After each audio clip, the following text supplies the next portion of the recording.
Hello, everybody. It is the American Doofus Show. I'm your host, Barry Welsh. Don't be a doofus. You can contact me through email at americandoofus@gmail.com or on the American Doofus Facebook page.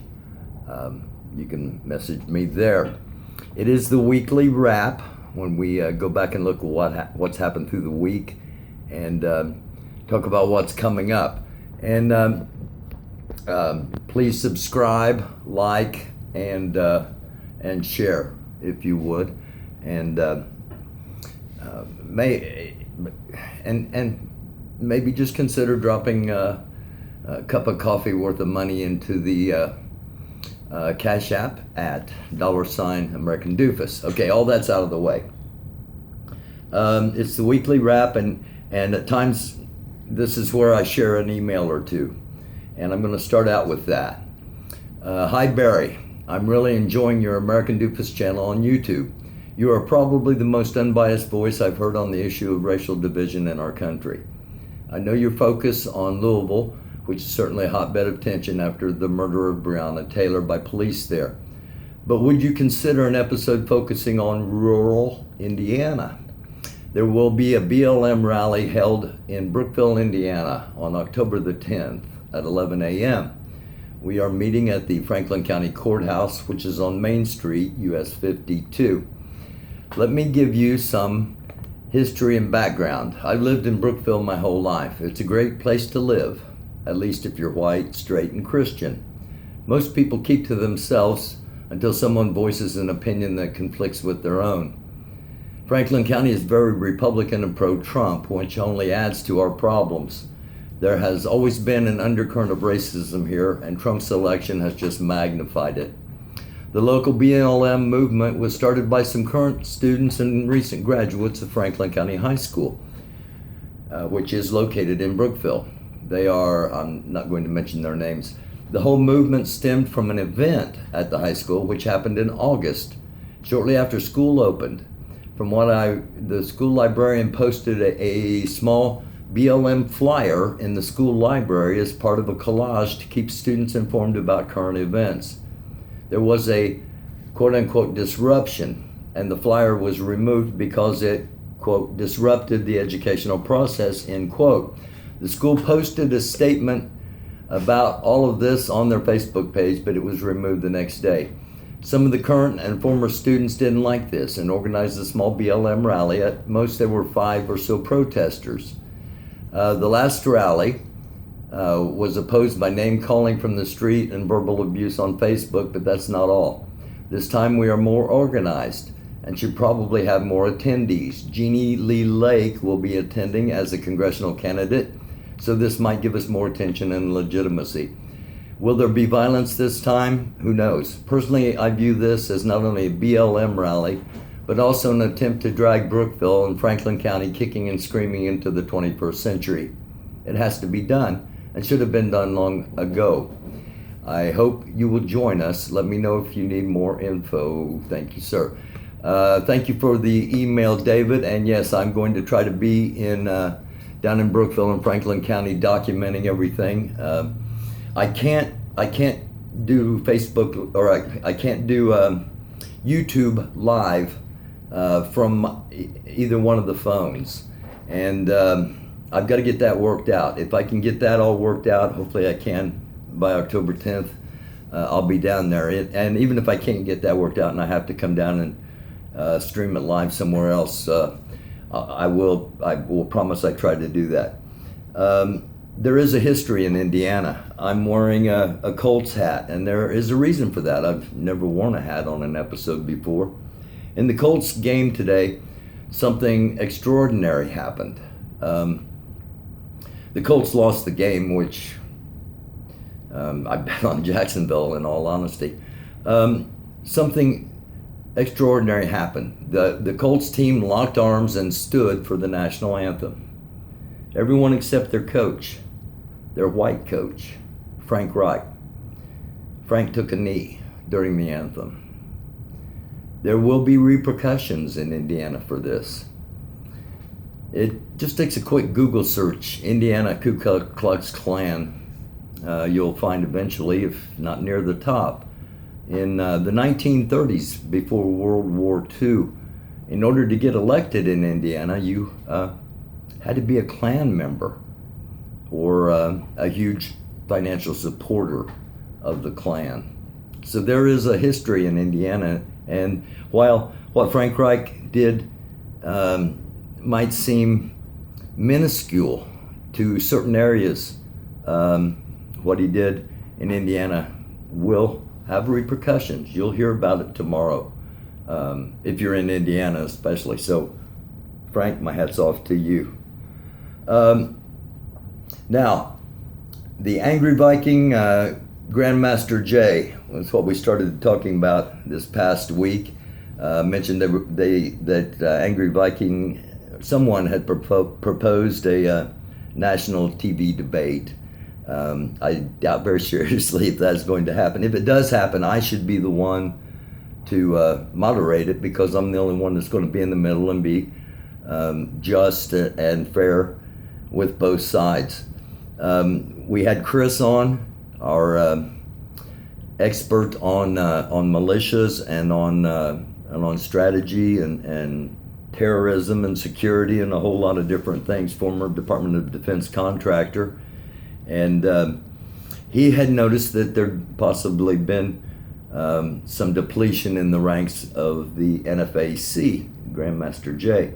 I did not notice that. I have not had a chance. I really wanted to go back and look at all the footage I had from last Saturday, but to try to count and actually come up with a count, but I haven't been able to do that yet. We are going to have Chris back on, as you know. Two Guns was on, hashtag 2Gun Effect, a militia member in Louisville, independent of the Big Four militia. And he's also got a movement going trying to get essential items to the homeless in Louisville. And all you got to do is donate whatever you want, toilet paper, clothing, whatever, anything except money, canned goods, whatever. Take a picture of what you're donating with the hashtag 2Gun Effect and take it to the park at 6th and Jefferson, and they will make sure it gets into the right hands. Devontae was on, and I was really looking forward to having Devontae on, and he did not disappoint. And Devontae got a chance to not worry about being a news person and talk what it's like to be a black man in Indianapolis, and I thought it was incredibly valuable. And I hope if you haven't seen it, you go back and watch it. Dave Lackford was on. Always enjoy having Dave on, and Dave shared the legalities, if you will, of the Breonna Taylor case. And excuse me, that's coming up. I was just setting things up. I'm producing and hosting and everything all by myself, so I apologize for those screams. Those screams, you'll know why the screams were there in just a few minutes. Dave, of course, we're going to have back on. A great episode. If you haven't seen it, go back and watch it. I talked in the live about the flag and why I sit in front of a flag, and about 9/11.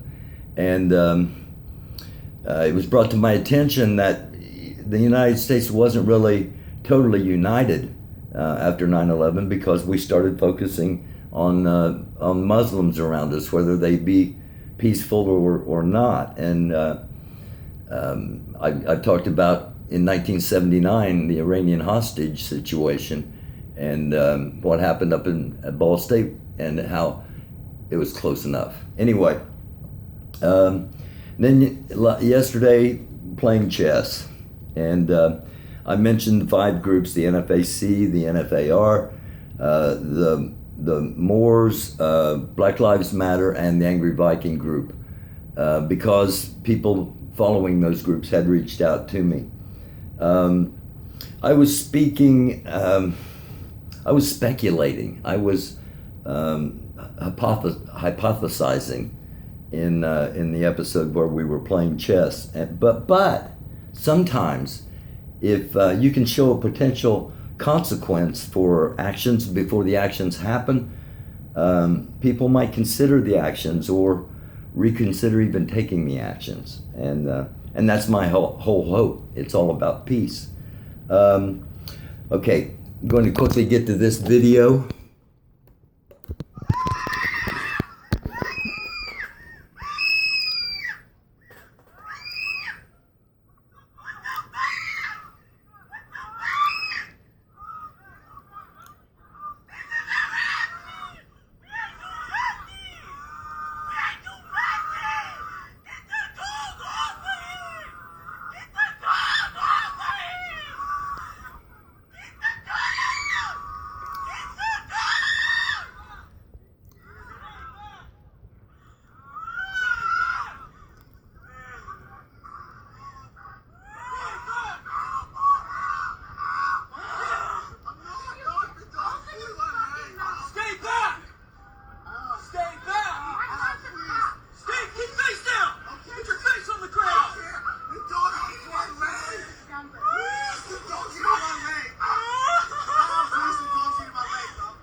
Okay, well,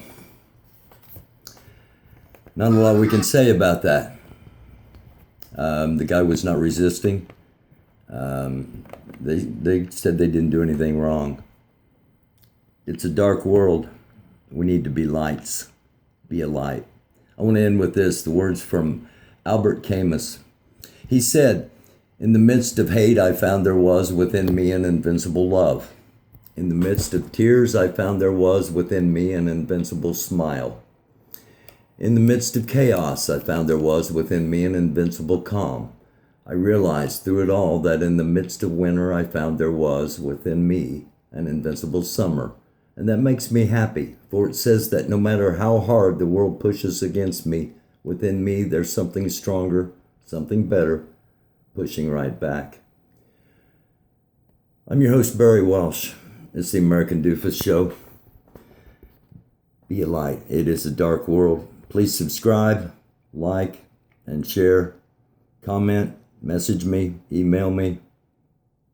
I love y'all. Let's have a better week than this last one. Stay safe.